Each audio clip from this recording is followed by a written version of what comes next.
There are people in our world, yet we do not see them. Their land is unknown, buried, and all we know is that it was sealed off. It is said that their emergence depends on one thing: completing a digging process that has taken thousands of years. All humans fear their evil and brutality. They fought in 2 infamous wars before vanishing, and now we await the final and most bloodthirsty war. The mystery of Gog and Magog, the enigmatic and terrifying people, has become a symbol of the end of times. Their land has disappeared from existence, and its location continues to puzzle scientists and researchers. Some claim they are in China, while others suggest Japan. The strangest theory is that some do not believe they are human at all, but rather a form of unleashed nuclear radiation that will be set free on the last day. What is even more terrifying is the belief that they have already emerged and begun spreading chaos among us without our knowledge. Amid all the speculations and research, one thing is certain: Gog and Magog represent a bloody nightmare feared by the world. Their story dates back to the dawn of the earth, before the Great Flood. In this episode, we will first discuss the story of Gog and Magog and their connection to Dul-Qarnayn. Secondly, we will explore the origin of their name and their characteristics. Thirdly, we will delve into their land, the wars they fought, the legend of their emergence, and finally, their ultimate destruction. So, what is the story of Gog and Magog, and why does the world fear them? The story of Gog and Magog dates back to the early days of the earth, before the Great Flood. They are believed to be descendants of Japheth, one of the sons of the prophet Noah. Known for their immense strength, brutality, and love for war and bloodshed, they spread corruption across the earth for many years. Due to their wickedness, the world stripped them of all human and compassionate traits, associating them only with destruction, terror, and death. No one could stand against Gog and Magog because of their overwhelming numbers and power. They became a catastrophic threat to everything, including animals. For years, the earth suffered under their tyranny as they marched with their formidable army from one region to another, killing inhabitants and burning down their possessions.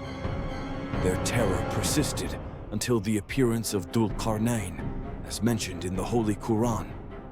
O Dul-Qarnayn, Gog and Magog are causing corruption on the earth. Shall we offer you a tribute so that you may build a barrier between us and them? Dul-Qarnayn replied, "What my lord has provided me is better, but help me with your strength, and I will construct a strong barrier between you and them." Quran. Dul-Qarnayn led a powerful army known for its immense strength and valor.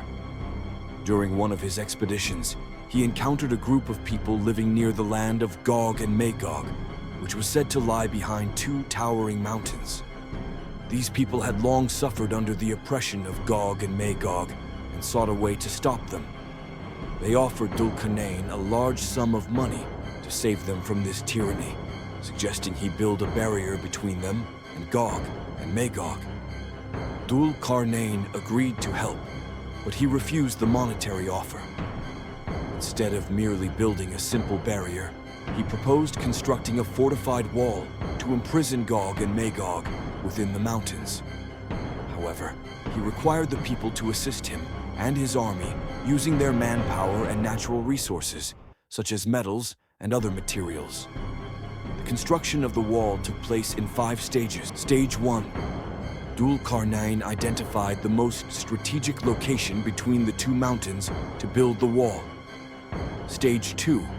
They gathered a vast quantity of stones and pieces of iron. Stage 3. All the materials were piled into the chosen site, filling the gap between the 2 mountains. Stage 4. Dul-Qarnayn lit a fire around the barrier, melting the iron to fill the spaces between the stones. Stage 5. Finally, molten copper was poured over the barrier, making it incredibly strong and nearly indestructible. In this way, Dulcarnain successfully sealed off Gog and Magog, imprisoning them behind the wall.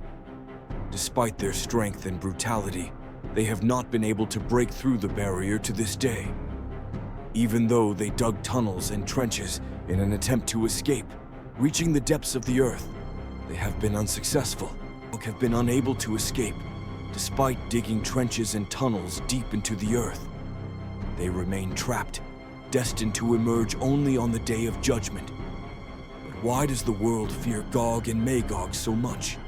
The first reason is their true nature and the devastation that will occur when they finally break free from the barrier that holds them. The stories surrounding them have instilled fear in the hearts of many. It is said that when they are released, their numbers will be so overwhelming that if the world were measured from 1 to 10, the entire human population would represent the number 1, while Gog and Magog would be the number 9. According to various accounts, anyone who dares to stand against the army of Gog and Magog will be annihilated. Entire nations and communities will be wiped out by their hands, and the world will suffer under their tyranny for years until their eventual destruction, which we will explore in detail later in this episode. What terrifies the world even more is that their emergence is closely tied to major signs of the end of times, which herald the final destruction of the universe. Now, let's address the origin of their name, Gog and Magog.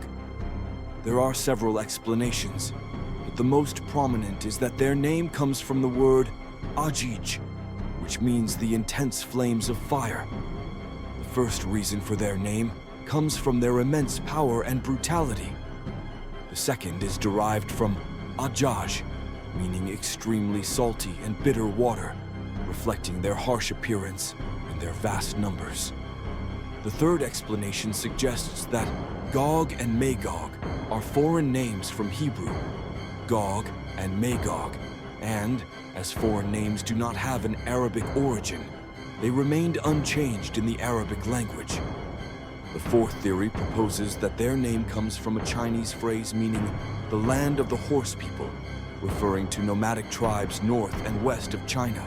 As for their appearance, religious texts describe Gog and Magog as having broad faces, small eyes, and flat noses, with black hair that has a reddish hue. They are also said to vary greatly in height. Some are as tall as palm trees, while others are shorter than dwarfs. You're probably thinking their features closely resemble those of East Asian populations, which strengthens the theory that their name may have Chinese origins. The location of Gog and Magog's land remains one of the greatest mysteries that many scholars have tried to solve. According to the Arab scholar Abdullah Shurbaji, in his book, The Journey of Dulcarnain to the East, the land of Gog and Magog is situated west of Kyrgyzstan and east of Uzbekistan, in a mountainous region along the border between the two countries in Central Asia. However, there is no conclusive evidence that determines the location of the barrier that confines Gog and Magog to this day. What is striking, though, is that the physical characteristics of the populations living in those regions closely resemble the descriptions of Gog and Magog as mentioned in religious texts. It's something worth pondering. After discussing their name, characteristics, and land, let us now explore the wars of Gog and Magog and the legend of their emergence. According to various accounts, it is said that Gog and Magog have fought 2 brutal wars in the past, and now they await their third and most destructive war yet. The first war of Gog and Magog occurred during the early days of the Earth, and ended when the great leader, Dulcarnain, confined them behind the barrier. The second war is attributed to their descendants, relatives, and those who were not imprisoned between the 2 mountains at that time. Here are the details. Years passed after the confrontation between Dulcarnain and Gog and Magog, during which they were sealed off. Over time, nations and peoples changed until the rise of the Mongol Empire, specifically during the era of Genghis Khan. According to some researchers, Genghis Khan is believed to be a descendant of Gog and Magog, from the lineage of Japheth, the son of Noah. What is intriguing is the striking resemblance between the physical traits of the Mongols and those of Gog and Magog, as well as their nature. Both are described as having similar physical features and a fierce, warlike temperament. Genghis Khan, like Gog and Magog, led his armies into long and violent wars, killing millions. Yes, the Mongols were also known for their brutality, bloodthirstiness, and savage nature. The terror of the Mongols under Genghis Khan's leadership continued for many years until his grandson, Hulagu, took over the reins of power. Hulagu fought numerous bloody wars to expand the empire and attempt to conquer the entire world. Given the devastation that the Mongol army inflicted, reaching the borders of the Arab world with terrifying brutality and cold-blooded killings, many believed that it was the opening of the barrier that confined Gog and Magog. Some thought this signified their release into the world. However, the defining event that followed suggests that the legend of Gog and Magog's emergence may not be entirely accurate. Here are the details. After the Mongols spread their brutality across the land, two brave leaders emerged who refused to surrender or bow to the crushing Mongol armies: Sultan Saif al-Din Qutuz and al-Zahir Baybars. These two declared war on the Mongols, leading to the fierce Battle of Ain Jalut. The battle was so intense and violent that its dust clouded the sun, and the sound of swords drowned out all other noise. So, what was the outcome? The entire Mongol army was annihilated, leaving no survivors. The battlefield was so vast and the Mongol casualties so numerous that their bodies covered a large expanse of land. The end of the Mongol era and the manner in which they were destroyed led some to believe that Gog and Magog had not yet emerged onto the earth. This belief is based on religious texts, suggesting that the destruction of Gog and Magog will unfold in a completely different way from what transpired during the fall of the Mongols. Before we discuss the destruction of Gog and Magog, here's an intriguing story about their sheer numbers after they emerge into the world. The story goes that due to their vast numbers, they will head toward a large lake to drink its water. The first of them will drink from it, and by the time the last arrives, not a single drop of water will remain. Yes, the lake will be completely dry. Now let's move on to how they will meet their end. After breaking through the barrier, Gog and Magog will wreak unimaginable havoc and destruction upon the earth, spreading fear and chaos among all nations. According to religious texts, humanity will plead with God to save them from this immense evil. In response, God will send a type of worm that will infest the heads of Gog and Magog, killing every last one of them.